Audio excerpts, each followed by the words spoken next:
things first, like I want to say how much help you gave me with my hip and like getting that time to actually work one-on-one with you. And like, there wasn't anything that we did that was revolutionary, but it was this reminder of like, it has to be done every day. Yeah. And it's made a big difference. I'm glad to hear. Dude, it's helped a ton. And then the other thing that's helped me is realize, like, once I got some imaging done, that it's not soft tissue issues with my hip anymore. Like, we're limited on where this is going to go. And so me trying to push range of motion is just going to hurt. Mm-hmm. And so, yeah, but it helped me get back on the bike and get my back out of a weird spot. And my hip is so much better. I'm glad to hear, man. It's like, dude, I'm running. That's awesome. Like, I wasn't supposed to be doing that. I have an 18-mile trail run in Bryce Canyon coming up in May. Like, well, that's the next thing. A lot of physicians, when they look at people who are having these type of injuries, in these type of injuries and in these type of surgeries, you know, long term, they don't give them very good outlooks. No, they're like, you know, you're never going to be able to lift again. I mean, there's stories of power lifters who have returned from a total knee replacement to squat over 1,000 pounds before. Right. Well, that dude with double knee. Well, yeah. Vlad, whatever his name is. So, I mean, I think a lot of it just has to do with finding the right type of rehab, the ability to return a lot of the different capabilities that you had prior. But too often today, especially in the way in which we approach physical therapy, you know, we don't understand that there's more to do than just these very simple exercises with TheraBands and straight leg raises and stuff like that. And I mean, in my clinic, there's a squat rack literally 10 feet from the PT bed. Yeah. And you know? And there should be, right? Exactly. Like, why wouldn't we be getting stronger? Yeah. Now I wonder this, right? And I've thought about this as someone who went through a bunch of surgeries and had doctors say a bunch of what I wasn't going to do again. Mm-hmm. Is it because our society is just so litigious now that as a surgeon, it's so much easier to just lower expectations on the back end to the floor and be like, you'll never squat again. And that way, if you ever squat the bar or 135 again, you're like, fuck them. I showed them who's boss. Meanwhile, if he was like, we'll have you back at squatting in 6 weeks, the expectation difference is there. Whereas if they've lowered the bar, like your chance of success in being stoked about the surgery is higher. Yeah.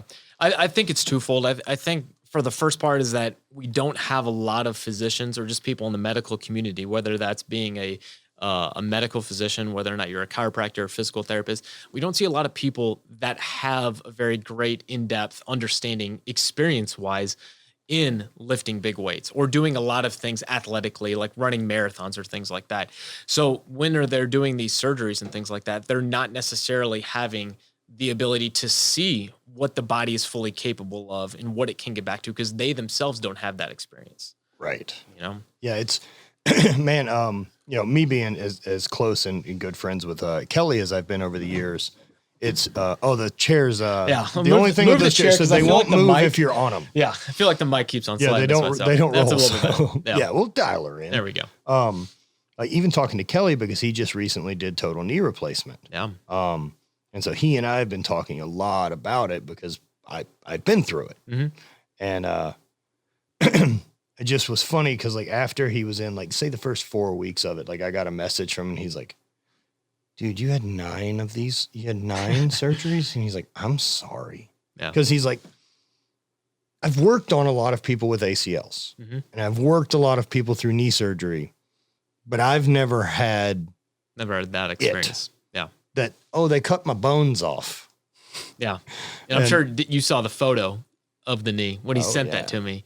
I mean, and he deadlifted 600 pounds on that meniscus. That was just gone. Yep. You know, and then, I mean, all the stuff he's been able to do since 12 weeks out running again. And doesn't look. Yeah. I mean, he's proven the point that like, I can do this. Yeah. And the thing too, is he's going about it in a way that's a little bit different than the traditional medical system has us set up for a total knee replacement. First and foremost, he's not icing. Just like you yourself after an injury. Right. And that's a big thing a lot of people don't understand is that ice is not the end all be all, especially after surgery. You ask any surgeon nowadays what they're supposed to do directly after a surgery, it's put them on ice and rest. Why can't we get over that dogma when, in fact, the guy who popularized rice has come out since to say this isn't the best plan of action. Yeah. I think it's just been so ingrained in the medical system for such a long time. I mean, for the listeners out there, 1979, Dr. Gabe Merkin wrote a book. I think it was just called the Sports Medicine book. And basically it talked about how the preferred method of treating acute injuries was rest, ice, protection, elevation, the RICE protocol. And it since sort of Compression. Yeah. And since sort of integrated itself into the way in which we treat everyday injuries and especially post-op injuries. Now, I'll say this. The only time I like ice is if I'm having a margarita. That's you know fair. what I'm saying? Now, Yeah. Now, what about as far as like contrast work? Now, so that's a whole nother story. So let's first talk about just ice in general, what it does. So if you have any type of soft tissue injury, you're instantly going to spark this inflammation process within the body. Now, you ask any medical practitioner, what are the 3 phases of injury and healing? Inflammation is the first stage. Right. If you don't have inflammation, you do not have healing. Well, because inflammation is the body, sending a bunch of white blood cells and everything toward Exactly. the thing to help. Exactly. So if you have an open wound, there's a number of different white blood cells that are there to clear up bacteria. If it's not an open wound, you still have damaged tissue. So there are white blood cells called macrophages that come to the area, and they're basically, their job is to clean up and take away things that have been damaged cells. Yeah, so you want this. You want that. And if you don't get that, you actually delay your healing. They've done studies, and obviously a lot of these studies are on animals because that's how we're able to get 28 to 50 identical injuries, Right. crush injuries. So they took rats and they did different crush injuries. So made a This really thing tough just wrist. drifting on you? It's just drifting a lot. Yeah. Here, you can bend that arm back down. Better? Get you dialed in See there. if it stays there. I feel like it likes to drift a little bit. I don't know why it's on a boat all of a sudden. Yeah. We'll see if it keeps on drifting. All right. So either way. It's just a wandering microphone. It's like the old wandering womb they used to have to deal with in ladies' bodies with hysteria. Like I've just been fixated on this microphone. I'm just like watching Just like it slowly slowly drifting. like, And dude, I'm going to start been a drifting my trance. voice. Yeah. Like at least the medical field was getting that stuff wrong. They're like, well, it's hysteria. We'll have to remove her lady parts in a surgery called a hysterectomy to remove the hysteria from her craziness. So there's been a lot of things that we've Yeah. gotten wrong in And the that's in the medical society. 1900s. Like this isn't fucking in the 1400s. I guess you got to figure it out somehow. Yes. Yes. I mean, I think also it's tough for us to look at doctors in the medical profession and realize like, it's not the same as bringing your vehicle in for a diagnostic report. There's no way to like plug you in and be like, well, we got the answer. A lot of it is, here's the symptoms. Let's work down the list of most likely to least likely. Yeah. And hope we figure it out. You have to have a system of checks and balances and things that you can reliably see changes. And that's why Kelly was so great in seeing this test and retest method. Yes. And Kelly was always so great at saying, I'm not a researcher, but I am a scientist. And my method is the test and retest method. Yep. And I love that so much because so many different things that we do throughout life, if we have technique problems, aches and pains, especially with lifting, is that we can do specific tests, mobility exercise, stability exercise, retest. Did I improve it? Yes or no? Does that have a change in my lifting technique? Well, it's nice because you can eliminate variables. Exactly. And that's one of the important things of trying to figure out what's actually creating progress. Yeah. Now, I interrupted you as we were talking about ice and contrast versus the difference of acute ice and injury. Yes. So when we're talking about icing, usually I'll split it up into 2 different groups. Is we have icing after an injury, and we have icing, let's say, after training period. Because a lot of people, when I would put up different posts and say, icing is not optimal, people would say, well, what about Eddie Hall and those guys that use ice baths every single day? So let's talk about first that the acute injury type of thing. They've done different studies where they have created these crush injuries, and then they've iced half of them and have not iced the other half. And I'm talking like, like an hour of icing. So Sure. like something that most people do. They bang their knee up, they're going to put ice on it and just rest. Yeah. It makes it feel better. What they showed was that they had a significant delay in healing compared to the group that did not ice. We had less white blood cells within the damaged area, within the 40 minutes to an hour afterwards, you eventually, along the lines, you had smaller muscle fibers. So there was atrophy compared to the muscles that were actually able to get the good blood flow in and out. And you had just that delayed healing response. So we still had scar tissue that set in within the crush injury compared to the one that did not ice. Really? And so just the reasoning behind that is that we're saying is that when you don't ice, it's basically allowing, like you said, the good things to get to the area. Here's an analogy that Gary Reinl, who wrote the book, what's the name of the book? Basically, Icing, The Myth of Ice. Okay. And he basically said, if you knew that there was a huge snowstorm that was going to come and you wanted your front porch to be clean, would you wait until the next morning and clear off 2 feet of snow? Or every single hour, would you come out and maybe just brush off with a small broom all the snow that accumulated? Right. Obviously, if you want to be proactive, let's brush it off every just hour. easily keep brushing it. That's the way we should approach injuries. So if you have, let's say your knee hurts or you sprained your ankle, you either have 2 options. You can be proactive and you can get blood flow to and from the area, which is going to be things like using a power dot. Or if you can move, get on a bike. Don't stop moving. What that does is it promotes the blood flow to get the good stuff in, take the bad stuff away through the lymphatic system, which for the listeners out there, you have 2 main traffic ways within your body. You have your circulatory system, you have your lymphatic system. Now, your circulatory system runs off your heart, your pumps blood it to and fro. Well, your lymphatic system is a passive system. So nothing's creating that blood flow unless your body is moving. So the muscle contraction basically pushes the lymph through this fluid through the lymphatic system.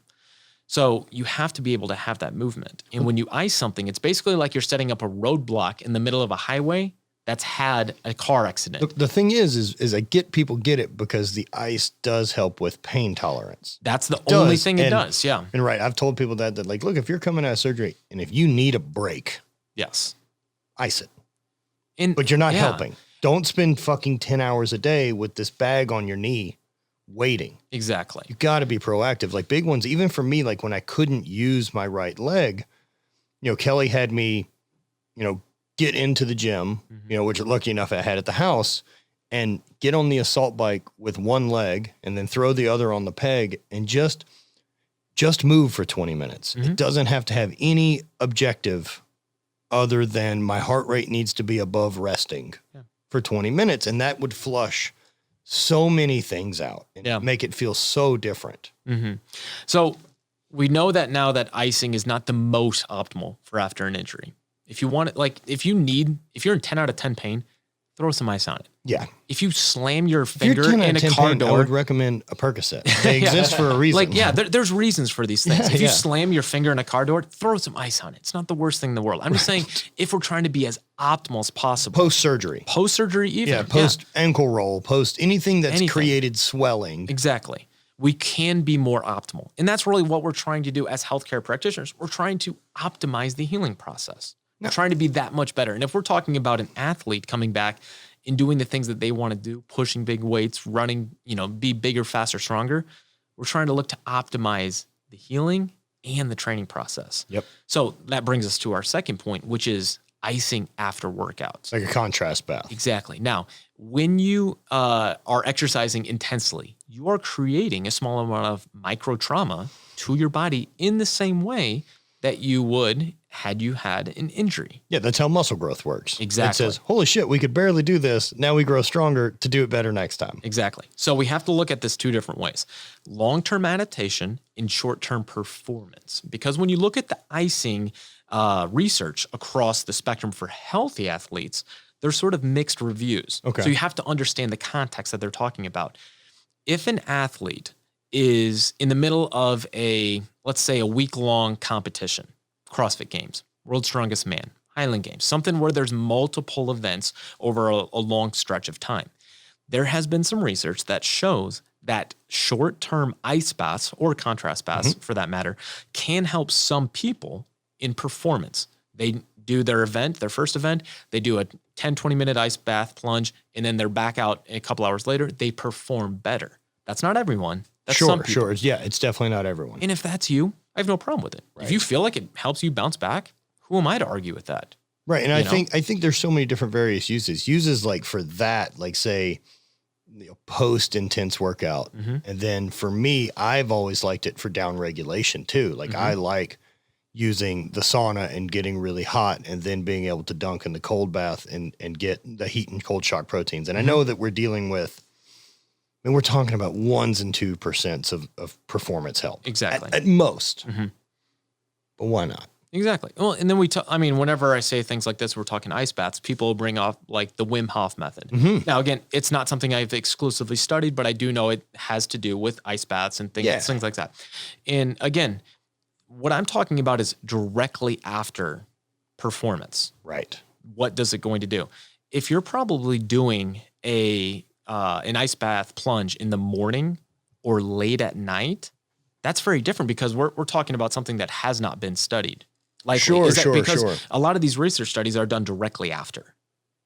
So what we're also looking at is the effect of long-term adaptation to ice baths. And there is some research that shows that those who are using like cold pack application or cold plunge application directly after training is that because it is basically a small injury process that's happening within your body, that there is the effect for some people of a blunted response to adaptation in hypertrophy. Right. So, I know that there's that if hypertrophy is the overall goal, that it's not going to help. If you are trying to be Jay Cutler, this may not be the smartest route for you to do post-training every day.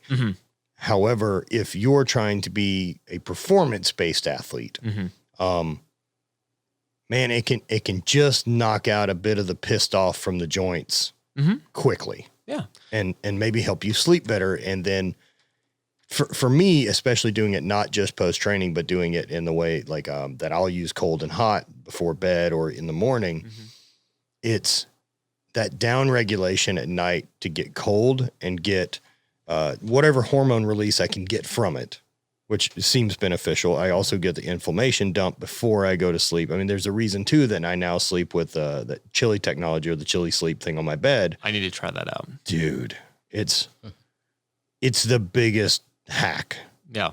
For a number of reasons. One, just being able to sleep at 50 degrees all night. That sounds amazing. So like I can fully sleep in a onesie or like a hoodie and not get hot and under blankets. And I saw they just came out with a weighted blanket too. They have a chilled weighted blanket. We have one at the house. That. Yeah. So you can get on the chilled thing and then run that on top of you. And so it's just this cold sandwich. Yeah. God, it's really good.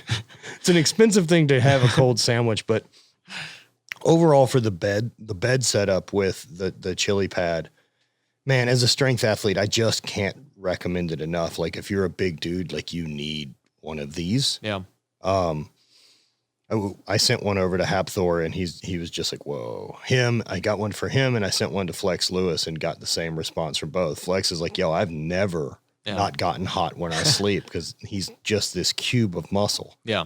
And, but man, it's so cool, like being able to sleep that way. And then Bonnie can control her side. The other thing I really like about it too, is you can run it as an alarm clock. So you can set it to start warming up at whatever time you want. So then your body comes out of deep sleep pretty naturally. It's a very lovely way to start the day. That's really cool.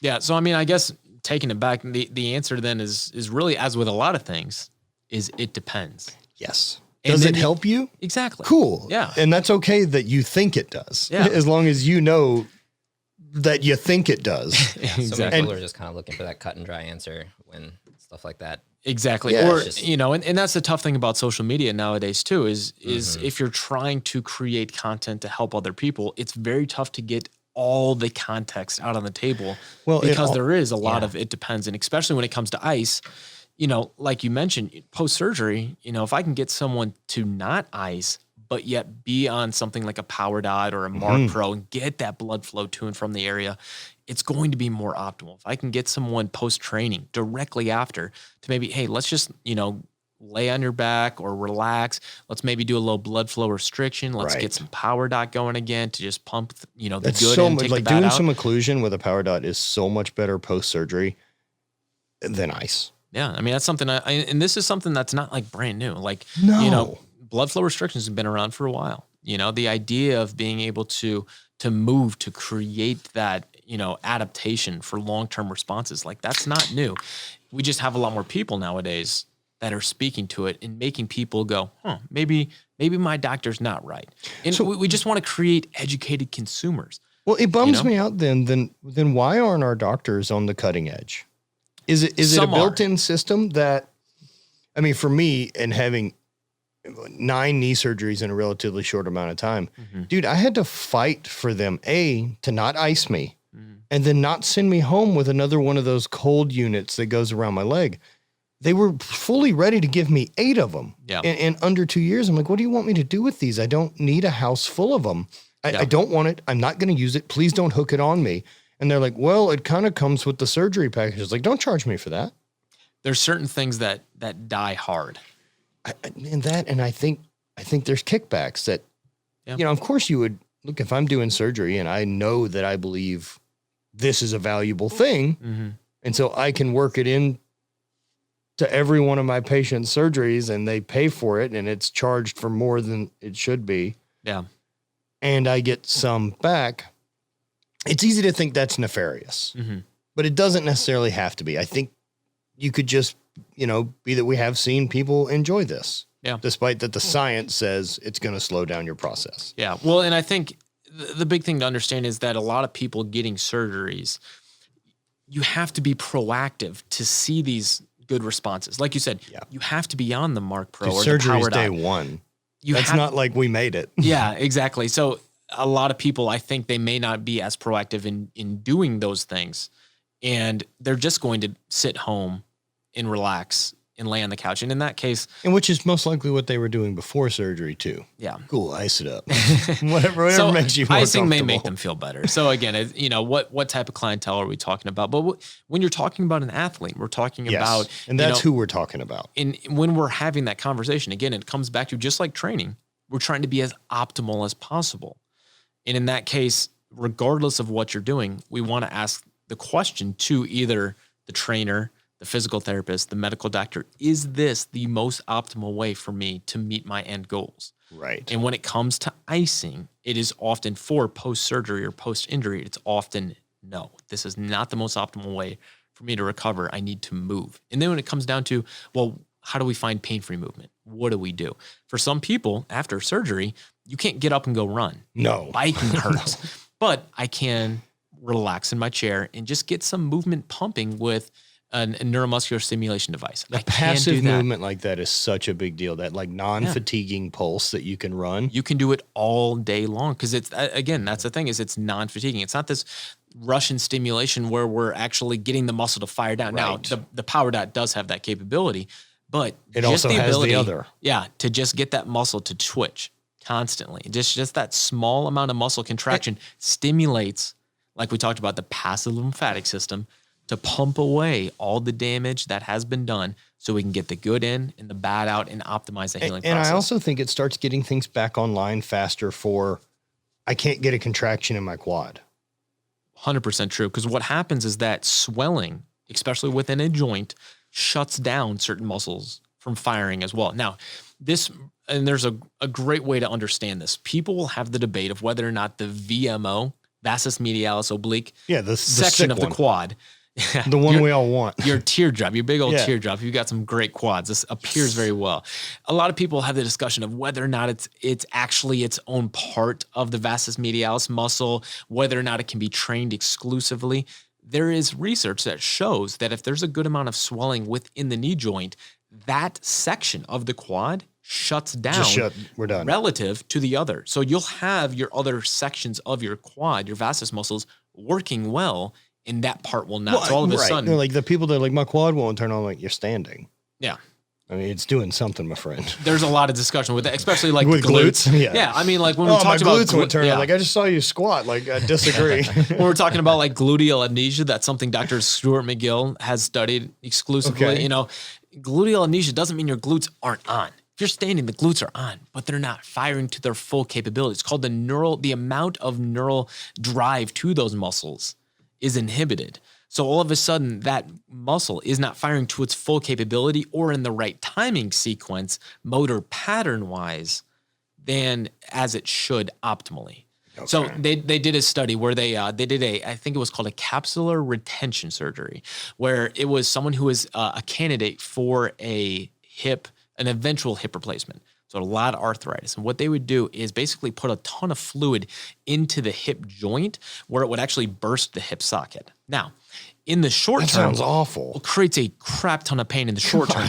But long term, it gives that person a little bit more relief from their symptoms for a while until they have their hip surgery eventually. So how does it work mechanically? How does it create more space? I think it's because the hip capsule itself is not as firmly adhered. You're allowing just a little bit more freedom of movement to where before it was more restricted. Would it push the ball a bit more proud out of the socket to it would allow more movement. Create room? Yes. Okay. Is the idea behind it. Now again, I'm not a surgeon. I haven't looked into this too much. I'm asking because I know in my future this hip's got work to get done. Yeah. This is all just from my study of the research and looking at this. This is just a thing. I've never heard of it, so I'm fascinated. And I'm not sure how common it is to do, but Dr. Stuart McGill and his colleagues, what they did was a study where they put EMG surface electrodes on people's glutes and had them do different movements like a squat, a bridge, before and directly after that procedure, where they were created a ton of pain instantaneously. And what they found was the glute had a diminished amount of activity directly after. Because if the hip's jacked. Exactly. They didn't do anything to the glute. They just put a lot of pain into the hip joint. And it showed that the glute muscle stopped firing as well. Right. Now, it's smarter than us. Exactly. So we call that gluteal amnesia is what the term that was coined. So kind of the same thing with the VMO. It's basically doing the exact same thing. Exactly the same thing. It's just a different part of the body. The VMO research has been something that's been in place since like the 70s. We've known that when there is swelling and pain within the knee joint, the VMO in particular, or other quad muscles eventually, depending on how bad the swelling is, it shuts down. They don't want to work as well. A reason why it's so important to get that swelling out of the joint in the early rehab process so we can get those muscles to voluntarily fire. Right. Again, and anyone who's had a lot of swelling in your knee, like you, you know if there's a lot of swelling in the knee, you can't sit there and contract your quad. It won't turn on. No, it just doesn't. Exactly. So this was the first piece of research to show that someone that has hip pain and or low back pain because of where its proximity, they can actually have diminished gluteal activity because of the pain. And it shows us, and what that's going to let us know is long-term, okay, well, what does that mean for rehab? It means that we need to be able to do specific exercises to get those muscles to turn back on and become more of a mind-muscle connection to them. Exactly. Okay. Exactly. So that's why different things like bridges or specific exercises that I'm having people do in back pain or hip pain is to not just get someone stronger. It's not just about pure strength. It's trying to figure out a way. How do we fire the glute without aggravating the rest of the system? Exactly. And so it it's that gets mind-muscle connection. It's very tricky. And I mean, that's the reason it's a doctorate level profession is because there's a lot of stuff that goes into not a weekend PT course. Oh, unfortunately. I mean, I try to give as much free. It seems free. People agree that there is. I try to give as much of this information away for free as possible because I want people to have the baseline understanding for knowing, hey, there's a lot of stuff that you can do beforehand because I know a lot of people don't have a great physical therapist, chiropractor, athletic trainer that can be there to guide them through this. Right. Yeah. Or afford it. I mean, I haven't had like a significant injury, but I've used plenty of your advice on, like, cause I had a decent hip shift just to like my right. And like, I just started doing the exercises that you were talking about, or like, you know, for my warm-ups, my warm-up turned into like a 30-minute thing. And so like, I would just start doing those things. And then I noticed like when I was squatting or just even after and everything felt way better. And I'm just glad. Like, so that's awesome. Yeah. It's all, I'm just like, it's great. Cause it's like constant, just like, it's so much information like all the time that you're constantly putting out. And so it's super great for someone just like me. That's like, it's not like I have a super serious injury, but I obviously can tell something's wrong and I'm able to identify it and take care of it myself without having to go through like, you know, some actual super bad injury, you know, or something like that. So. And that's the big reason why I wanted to start putting out all this content for free is because I've known what happens when you don't get ahead of it like that. Right. You know, like there's been times in my weightlifting career that I have tried to just cover up the symptoms. You know, icy hot was a good friend of mine. Capsaicin cream. I lived was in a good like friend warm of mine. shorts and capsaicin cream and knee sleeves. Like I basically was in a wetsuit. Yeah. training for like a big seal. section of my career is like, well, it doesn't hurt when it's like this. I'll deal with it later. Be careful where you put the capsaicin cream. We can get warm. But I mean, Get warm, man. the big thing is that a lot of people, they assume that a lot of these problems, they're normal, or they'll work themselves out, or it's not a big deal because I'm still squatting 240 kilos. And it's the long-term approach. You got to listen, because if there's one thing, a lot of people that have been in the strength game for a lot of years, like yourself, you hear this, listen to your body. You're not going to get there overnight, and you're not going to fix these problems overnight. Have patience, take your time. If there's a problem today in your squat and you're shifting, take time to figure it out, because, taking 1 or 2 workouts, taking a step back to address these problems is so important for long-term consistency and resiliency, because we're not in this to do one competition. We're not in this to do your next year. This is life. We're here to be strength athletes for the rest of our life. I'm going to be, you saw the guy that I put up on Instagram the other day, Joe, 90 years old, deadlifting 405 for a triple. I want to be Joe when I'm growing, Right. Look, for me, I'm wildly impressed with what this machine is capable of. Yeah. And now what I look at is your book or Kelly's book or, anything is, if I'm interested in running this machine at high performance and I'm going to treat it that way and look at the way high performance cars are run. A, there's a team around them. Mm-hmm. And B, every time they come off the track, they get rebuilt. There's so much more time involved in the taking care of that machine than the actual races. That's very true. Right. And so there's not a bunch of great maintenance manuals for the human body. And that's what you guys, to me, have tried to create, like an overall maintenance manual for athletes to say, use this and look through it and be like, oh man, I'm having an issue with my right blinker. Mm-hmm. What are the possible problems and how do we solve it?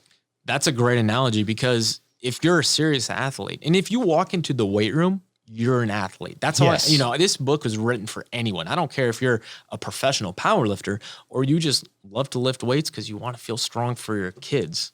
That's still optimizing your performance as a human. Exactly. As a parent, as a dad, and being a better parent who can do more things with my kids, pick them up. We can go to the park. We can do things like, you still need to be active. You do need to be active, and you need to treat your body like you talked about, like a performance race car. Formula One race cars, they're not just driven pedal to the metal on the weekend and then they just put them in the garage. No. They're constantly being always tinkered with. They're constantly being tuned. Yep. And if something's not feeling right, you took a turn and it's just not, things aren't moving well, take it into the shop, and you've got a team of people that are there to help make that car drive as well as it should for as long as it can. Now, I'm being realistic in saying that not every single person out there is a professional athlete that has a doctor, a chiro, a physical therapist. And some people just need a Suburban that gets to and from the store every day. Mm-hmm. Not everyone needs an F1 car. However, if you're Steffi Cohen or Martins, like, you're an F1 car, and you have to respect it the same way unless you want it to run for one race. Exactly. Yeah. So no matter if you have that F1 car or the Suburban, I want it to run well for as many miles as I can. Yeah. Because if you're planning on driving that thing only in the red, you got to be prepared for it's going to break sometimes. Exactly. That comes with the territory. And that's the realistic thing that I try to get across with this, is that in my weightlifting career, I've had every single injury under the sun. Because here's the deal. As athletes, we are constantly pushing it pedal to the metal. Yep. We're constantly, because there's that drive inside of us to push, one more rep. Let me get it one more time. Put 5 more kilos on the bar. I got it. I can push through this. We constantly are pushing the envelope. Now, it's a double-edged sword, because that's what allows us to experience things that we never would experience before. That's why we're athletes. We loved lifting heavy shit. But in the second part of that double-edged sword is there's constantly that battle between healthy and injured. And there's never an athlete that I've met go through an entire year, strength athlete, that hasn't had something nagging. My right elbow's hurting, my left hip's hurting. You're constantly dealing with something. This is that manual that should be on every athlete's shelf, that they literally are like, oh man, my right elbow was killing me today and I couldn't figure it out. Sure, you slap some icy hot on it before so you could get through your training session, but go figure out why it's painful in the first temporary place. That, like, stop putting a Band-Aid on it and let's figure out why the gears are grinding. Exactly. But I also believe this too, like, maybe there's not an answer, right? Because, oh, your knee's jacked. Which like the situation mine was in. And either understand that we're on the clock, that there's a point that this is going to go. And I accept that as the consequences for the actions I'm making because there aren't real responses to fix when things are bad. But man, you can buy a lot of time before that punch out has to happen by doing some right things and learning how to train optimally and be smart. And man, for me, one of the things that came along and changed my mindset really about my hip and knee, oddly enough, was the journey to Costa Rica and doing ayahuasca. And it, the message I got from my knee and hip during that was way more logical. And it was basically like them explaining to me that, you've spent all your time traveling around and meeting these way smarter than you people and developing your toolbox and all these modalities and methods to fix things. Like, why do you keep hitting us with a hammer? Like, if you have this toolbox of information and these great resources, like if you're just going to hit us with a fucking hammer, man, then why did we bother learning all these things? And I was like, yeah, that's smart. I should probably stop doing that. And that's the go-to as an athlete. It's just like, well, hammer through. Yeah. And that's the tough thing, is having that conversation with yourself. Yeah. And saying, hey, I got to have it in a really cool way. So it stuck. Yeah, for sure. Yeah. So, I mean, that's the big thing. I wanted to write a book that was by an athlete for athletes, because I know how great it feels when someone can help you out and get you to figure something out on your own, not done to you. Because people love to have stuff done to them today as far as medical practice goes. And then you have it. Exactly. Like if you figure it out and you did the method and you did it, but everyone wants it so easy. That's so true. Yeah. I mean, how many questions about, I went and got, I was having some back pain. I got some message that I've got bulging disc and now have to stop doing everything forever. Yeah. Like, that's not the answer. That's not how this works. Look, everyone's back is shitty, especially if you've lifted for a long time. Chances are we all have some disc issues. That's very true. So let's focus on figuring out how to bulletproof this system so that the weak link no longer is the disc. Exactly. I mean, if you look at research, there's a 30% chance, probably a little bit greater for you because you're near 37 now, right? For me, I'm 34. There's at least a 30% chance that there is a abnormality in my spine right now with an chance. Exactly. I mean, and I've had back issues before, so I know for sure there is. But, as we age, every single decade, there's a higher percentage, 10% more per this research, that there is abnormalities within our spine. If we were to get an MRI, you have a disc bulge, you have maybe it's a full herniation, maybe you have an end plate fracture, arthritic changes, degenerative disc disease, things like that would scare anyone. But in reality, it's not always a bad thing. It is only wrinkles to the skin, because these changes occur as we age. And if we're lifting heavy things, these changes sometimes can occur a little bit quicker, but that does not always mean it's a bad thing. If we are able to stabilize the spine and use proper mechanics when lifting, it allows us to maintain capacity and resiliency long term. So I had just a couple weeks ago, I put up a post of a young Olympic weightlifter at the 2019, one of the national meets. I think it was a national collegiate meet. Hey, Brent, see if you can find that on his Instagram. Yeah. It's just called, literally the title of it was, her doctor told her she will never lift again. So she back to that whole thing. Like, I think liability with people being sued, like, doctor said I'd be back in 6 months. I'm going to sue him. Exactly. Like, that's easier to just be like, you'll never walk again, ma'am. You can't sue someone for the other route of like, he said I'd never walk in and now I'm running marathons. Exactly. So she hit her 100 kilo clean and jerk, which was a PR for her in second lift. And her doctor told her, and there's actually a picture of her spine, the MRI, and you'll see that she had a disc bulge at L4, L5. And this is the clean and jerk right here, where you'll see she actually caught it, reception-wise, was a little bit off balance in the jerk.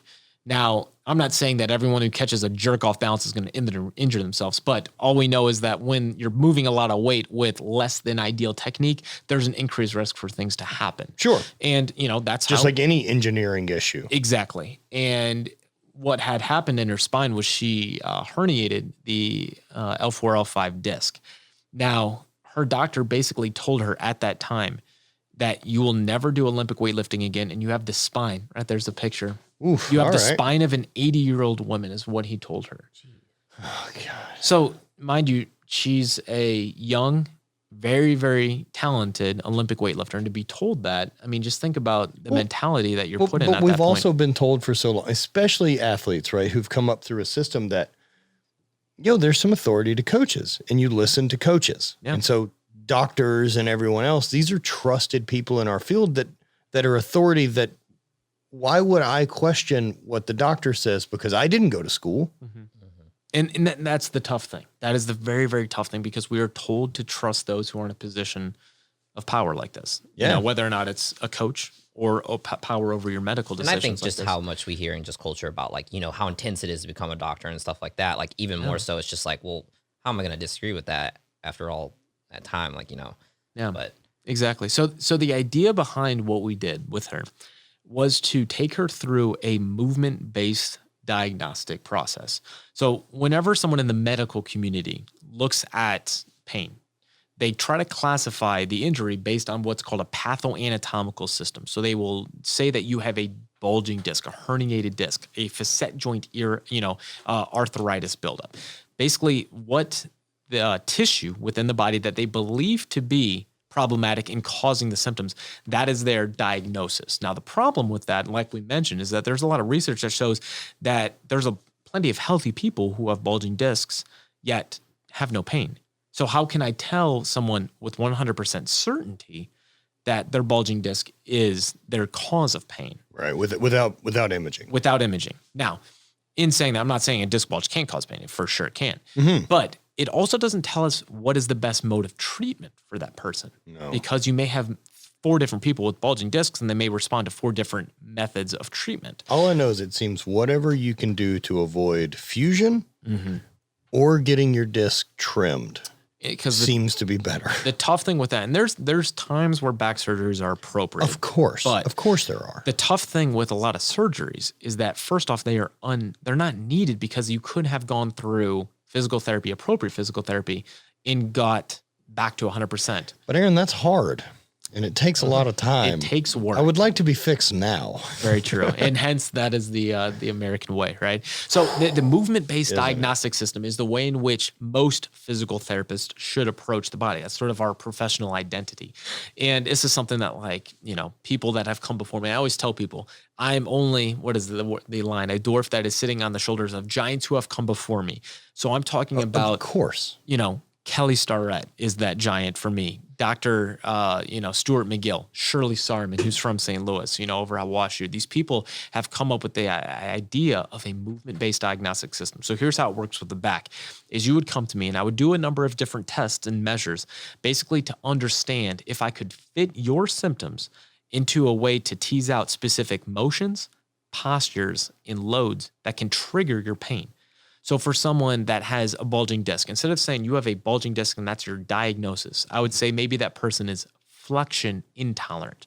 Okay. Meaning when they bend their spine, right, we can figure out it. which exact part is pissing it off. Exactly. Or maybe someone has extension intolerance. So when they arch their back, get that big proud chest. Yeah, so like the bulge would be on the inside. Exactly. It could be an end plate fracture. Maybe someone that, for example, Brian Carroll, right, just recently squatted 1,306 pounds. Crazy. He's back in gear doing stuff. Jesus, man. Good for him. But 1,306 pounds. That's freaking crazy. It's all-time world record in it's very crazy. So like he gear. was doing geared powerlifting whenever I was doing geared powerlifting, which was before I did Highland Games. Mm-hmm. And he's still doing it, which is gnarly because that now feels like a really, really long time ago for me. So in his back injury that he had, that he was able to work exclusively with Dr. McGill on, he also had a small fracture, an end plate fracture, which is almost like if you were to think about like a leather drum, sort of like this, the leather that's stretched across the drum barrel. That's sort of what your end plate is. It's a small cartilage sort of. So that's like the dividing. end of each vertebrae. Exactly. Okay. And it allows a lot of blood and nutrients to go between the disc and the bone, because the bone isn't just solid. There's actually this network of what's called trabecular bone. It's almost like struts That's a that sick fill a name. building. Yeah, and when a end plate fracture happens, it actually is at the specific drum leather. Got and it. into the trabecular bone if it's bad enough. That usually leads someone to be load intolerant, meaning even if they're lifting with pristine form, It's just the compression of the spine's the problem because Exactly. the drum head's busted. So exactly. like if the drum head busted like that, like would eventually, because less blood flow, less nutrients, less things are getting to that vertebrae, do you start seeing less bone density, more chance of, because it's not going to fractures heal. and things Right, like that. right, right, Exactly. right. And Okay. which is what happened with Brian, because he would take time off and then jump back into And it. it just never cared. And he had this really big fracture with, I think it was all the way into his sacrum. Whoa. So what happens in that time is that you need to take a ton of time off, a step back. A real time off. Exactly. And then once symptoms decrease, and the process you go about that is based on your movement diagnosis. So for example, someone who's flexion intolerant, I'm not telling them flexing the back is a bad thing long term. I'm just telling you and educating you in the short term, rounding your spine, whether that's movement or maybe a posture like sitting with slouch posture, a flexed spine is a trigger for your symptoms. Your spine is designed to move. Right. It's designed It's to supposed flex, to do a lot extend. of things, yeah. Exactly. But right now, it's causing your pain if you flex. So that empowers you to take control of your symptoms because well, if I sit with good posture, I can get out of it. I can get out of pain. Maybe next time I'm taking the dishes out of the dishwasher, I'm going to kneel. I'm not going to bend forward. Small things like that add up. Because every time you go, when you're flexion intolerant, every time you go to, maybe let's say you're taking your shoes off. Every time you tap that line. Every time you tap that line, you're getting punched. And just like a boxer that ices his eye, but then jumps right back in the ring, they continue to get punched. It's not going to get better. Right. So for having that discussion with someone, Or drastically slow the process it's down. drastically going to slow the process. So that's why it's so important to have that conversation of understanding what your movement diagnosis is, because then you know what steps you need to take to get out of pain. And then once you're out of pain, then it's slowly rebuilding. For some people, this happens quicker. For some people, it happens slower, depending on how long their process has been. For Brian, it was over a year. And once he got slowly out of pain, he then started lifting again. And the first time, barbell. And this man lifted over 1,000 pounds over 50 times in competition. Yet he started the first day with the barbell alone. And then he went by a week-by-week process of slowly adding load. I don't think that's a surprise to anyone who's been in the game. Yeah. That's how the process works. That you have to rebuild that foundation the right way from the bottom if you're ever hoping to support what real weight is. Exactly. That weight that we don't know what the body does when it's on top of it because no one's ever done it. That's got to start at the barbell. Like if you can't do the barbell right, you're sure shit not doing 1,300 pounds right. Exactly. And that's a tough conversation for a lot of people to have because there's this group of people out there that don't think that movement quality is as important as it should be. And you're allowed to think that. Yeah. But also you're never going to be a champion. Yeah. Or you may reach that level, but it's not going to last for long. It can't hold. We all know those athletes that make it to the top of the game, yet like a candle being this was JP. out. We had JP on this morning and like talking with JP. That's exactly right. Like JP accomplished what he did in powerlifting very easily under a relatively not super focused path. He just has it. Yeah. I mean, and then it bit back. He'll be the first person to tell you that that's exactly what he's talked about. He never thought about He's like, I didn't breathing have to and train bracing. hard. No, I fucking went in the gym and just opened there's 405 in the bar. We'll just start there. I remember talking with JP when we first started lifting. We're talking about how to properly breathe and brace. He's like, I never had to think about this. Right. I just went out and squatted big weight. 1,000 pounds. Exactly. And some people have the genetics to be able to do that. I'm not one of them. Dude, no, same. I think about that all the time, right? I think about, so like my brother and I, very slightly different sporting backgrounds, but I'd say relatively number of same abuse. So Andy high school football, track, and then college was played at A&M for 4 years, and then played in the NFL for a couple years, and then was a professional strongman, and then did professional Highland games for about the same amount of time I did. He's relatively clean slate. Like he's out of the woods. He's now retired just because just gotten older. Like he wasn't making progress anymore because life got in the way of the amount of time it takes to get better. Yeah. And he realized that it's not as important to me as the life thing. So I'm not going to pretend it is.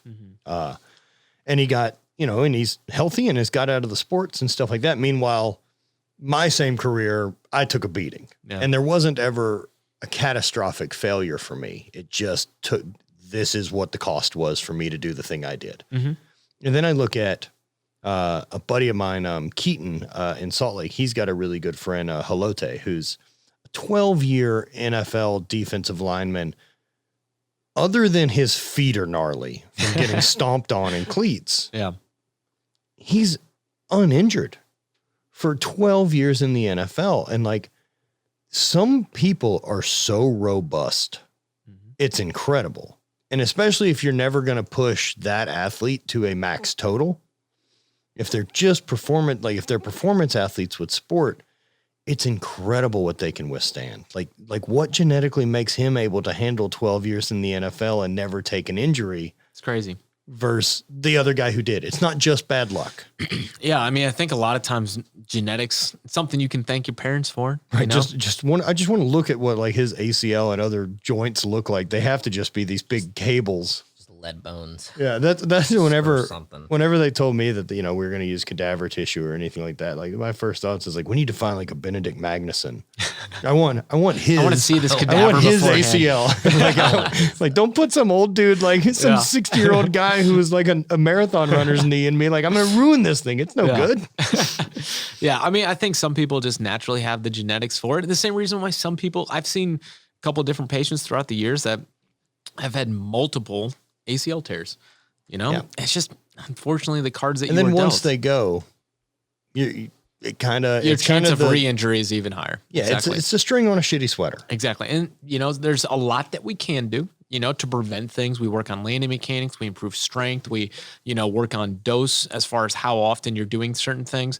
But at the end of the day, some people are given a bad hand in as far as injury goes. And, just like performance, in the same way in which some people have the body to be a world record power lifter. And some people, no matter how hard they train, it's never going to happen. It's never going to happen. They love powerlifting and they're going to continue doing it till the day they die. They're just not meant to be. And that's awesome. That's me awesome. With Olympic weightlifting. Yeah. I love Olympic weightlifting, but I was never meant to be a top 10 weightlifter in America. And just because you love it and just because you're willing to work doesn't mean you get to be a champion. No. In the same way that nobody would, and I always found it weird in strength sports that people get hung up on the idea that simply hard work done long enough will buy the thing. When no different than if I was like, man, I'm super passionate about basketball. I'm going to hire some coaches and get ready to make it in the NBA. Like all my friends have a right to tell me like, hey man, no, Matt, you can do it. Right. Like, no, like don't believe in that dream, dude. This is a mistake. Like you can get better at basketball. No doubt. But you can't play in the NBA. Yeah. And that's why I'm very fortunate to feel like I've been honored to be able to put into place the ability to work with athletes doing this rather than be an Olympic weightlifter. Oh, yeah. I mean, I would have loved to be an elite level Olympic weightlifter, and I'm never going to stop Olympic lifting. But I also find so much satisfaction from being able to help Olympic weightlifters at the highest level maintain and get back to doing what they love to do and performing at a high level. Well, I think it's cool too to figure out that your obsession with a thing can lend to like, man, maybe the best way for me to have an impact in this sport isn't my total. Maybe the impact I can have is helping people reach their goals and their dreams. And like, I'm fulfilled by that. And so I think that's such a rad approach. Whereas everything you're doing that's building your thing is helping other people. And the side effect of you helping these other people is what you get back from it. Yeah, and it's definitely a tough conversation to have with yourself at first when you're making that transition, because for so many years of my life, like I identified as a weightlifter. Right. I'm an Olympic weightlifter, and for 5 to 6 days a week, sometimes 2-a-days, I'm training Olympic weightlifting because I want to go to nationals and I want to do as best as I can. And then all of a sudden you're having this conversation with yourself where you're like, maybe, no matter how much hard work I'm putting into this, I maybe am not going to be there. I'm not going to be invited to the Olympic Training Center. I'm not going to total a top 5, total at this meet. Right. I'm not going to be there.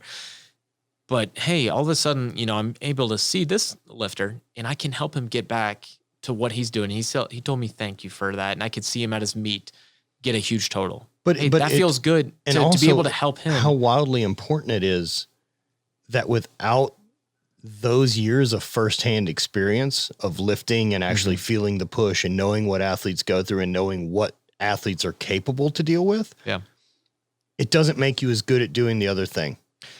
Yes. So that time that you spent as a competitive weightlifter and trying to find the gas pedal to get performance out of yourself gives you such a great perspective to be able to help athletes that are 100%. No different than Kelly with now having to fix this knee of like, exactly, whole new world has opened up. I never would have been the physical therapist I am today had it not been for my 11 plus years of competing as an Olympic weightlifter. Right.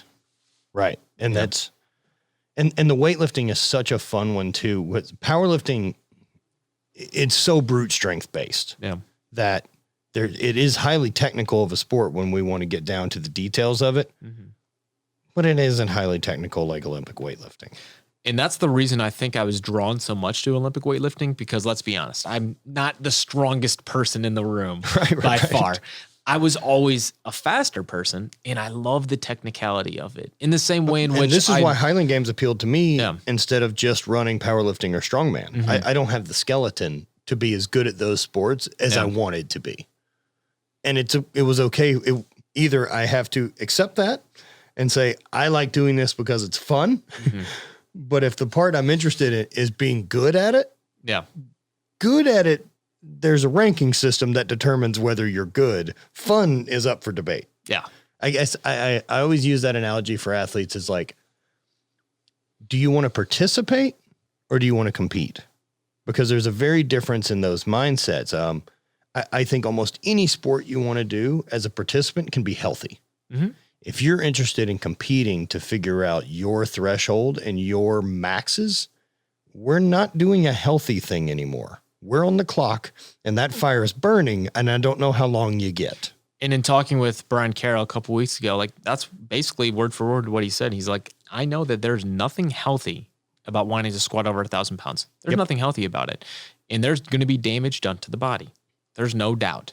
But that's also why we have that athletic mindset in pursuits, because we love pushing the envelope. Why do people climb mountains? Because we fucking can. Exactly. Because we have to know. I just want to be that mechanic that's there when something does go wrong. And I'm like, hey, let me help put you back together. Well, like I love that we have these specialty mechanics now, that we do have you and Kelly and Stu McGill and all these other brilliant people that are willing to like, my passion is getting people back to where they can run wide open and see what they're capable of. Like it's almost, it almost ends up being this kind of shaman type thing of like, I've got some tricks that you're not used to, and let's apply these and see if we can't make a difference. Exactly. And not only that, like, why not? Yeah. What do you got to lose? What's the risk here? And man, I think that's big. So how long did you pour in to that? I started writing Rebuilding Milo in the winter of 2017. Yeah. So it is a good 4 years in the making. So I wrote my first book, The Squat Bible, and it was published in March 2017. I started writing this book before the other one came out. Of course. That's how it works. And I wanted just a blueprint for athletes to be able to pick up. They have a hard day of training, their back starts hurting. What do? You either talk to your buddy who's had back pain. Right. You say, hey, what'd you do when your back hurt? Which may or may not be good advice at all. May even Just be the wrong the advice. Exactly. Just up the test levels and it sorted out, test and growth. Exactly. So you most of the time as athletes, we just continue to ignore it until it becomes something big to where it starts affecting their performance. And then you maybe go see a doctor or a PT and you may or may not get good advice. Let's be real. Like you may get, like we talked about, someone before it says, hey, you'll never lift again. Or the reality of the physical therapy and chiropractic world nowadays in the rehab setting is that you may get someone that's great and that them themselves have been an athlete before and they understand how to work with strength athletes. Or you may get someone that brings you in, and as a physical therapist, it's cold pack, hot pack, TheraBand exercises, and like, let's do this. Let's not lift heavy weights ever again. You may go to a chiropractor, and it's pop, pop, pop, send you on your way. And you don't know. There's such a difference between good chiropractors. Yeah. And like, that's how I've always felt about it. Like, I believe there's some full crazy kook chiropractors. Mm-hmm. I mean, the chiropractic industry in general was based on a bonkers level of kookery. But that doesn't mean I don't think the soft tissue work that good chiropractors do, as well as some adjustment, is great, as long as we know the adjustment's temporary. We have to understand that different things that are done to us are tools in the toolbox. Yes. And if I'm working with an athlete that needs some good soft tissue work or manipulation here and there, because there are times where that is needed. Physical therapists do manipulations. People don't understand that. Yeah. There are PTs that specialize in doing manual treatment, like manipulations, in the same way a chiropractor would. But it's a tool in the toolbox. And not everyone has access to the right technicians. So I wanted a book that could be the first line of defense. Not the only line, because there's times where you need someone there that can help you walk through it. But there needs to be something that's the first step, because right now there's not enough first lines of defense for people to be educated and understand what things they can do to take the first steps to get out of pain and build back resiliency. Well, education gives options. Exactly. And that's always what I'm interested in. There's a reason why on my bookshelf, I have your book, I have Kelly's, I have Stu, like I have Brian Carroll's. Like, of course I have these, because do I think any one of them is right? I think all of them are right. Yeah. But it's a matter of figuring out which one applies to the thing I currently have going on best. Exactly. And why wouldn't I want to have as much options instead of like, nope, ice. Exactly. Right? Like, this is the only tool in my box is ice or the hammer. Yes. Like, nah, man, that's not ideal. Yeah. I mean, we need education. That's what it is. We want to create educated consumers. And we're talking about consumers in injury sake. We're talking about someone who's going to go to any one medical practitioner, be it a doctor, chiropractor, physical therapist, athletic trainer, a massage therapist. They're going to go to someone to help get out of pain. And we need someone to be educated so that they could even read this book and then go to a doctor and say, hey, what do you think's going on? Well, in this book, I read and did some of the tests, and I found out that maybe I was dealing with a flexion intolerance. What do you think about that? Do you think that's correct? Right. What do you think about and his if they take? look at you with a blank stare, go find another doctor. Exactly. You're allowed to shop too. They work for you. That's another weird one that people really screw up with the medical profession, is that they act like I was issued this doctor and they're God. Yeah. When, dude, you're shopping just the same as anything else. Very true. And so you're trying to hire talent, who people who give a shit, people who care, people who are more informed. Yeah. And so, man, having options to maintain your own machine is something you've got to do if you want to push. Yeah. And then having all the other stuff in there with modalities like needling and everything else that are other tools in the toolbox to keep the machine running. Yeah. You know, I think it's so cool that, I mean, you took and managed to boil down like probably a decade worth of actual school and education and continue at education that you're getting first person in a clinical setting. Cause a lot of guys now don't do clinical setting. So you're still getting a big influx of real humans. Yeah. People don't realize, like, I still work 40 hours a week as a physical therapist. You're not picking and choosing only to work with the best. Squat University is not my full-time job. Weird. One day, maybe. One day. Yeah, we'll see. And also, who knows if that's what you want? Like, there's nothing wrong that if you love the clinical setting, like, you don't have to make this that's the cool thing. You have options now. Well, and the great thing is that because of how things have grown, like, I'm at SSM Physical Therapy right now in St. Louis. I'm not just seeing, like, every once in a while I get the general population someone off the street, but 95% of my caseload right now are people that are specifically coming to see me because of Squat University. So in essence, I am doing Sweat University. Like sometimes you got to Full throw time. the beacon out there. Yeah. People who I think should write books Mm-hmm. want to, but then don't have any concept of like what step one is. And me always trying to say that, like, yeah, you should. You should try. Because just start writing, if nothing else. And so, like, I love that you boiled down all of the important parts of that doctorate that you earned. You're now giving me all the information from your doctorate that applies to the things I care about. I don't need to learn all the names of the nerves. Yeah. Like you do that. I'll point over there and be like, this one. Exactly. Like I need 3 that are really important.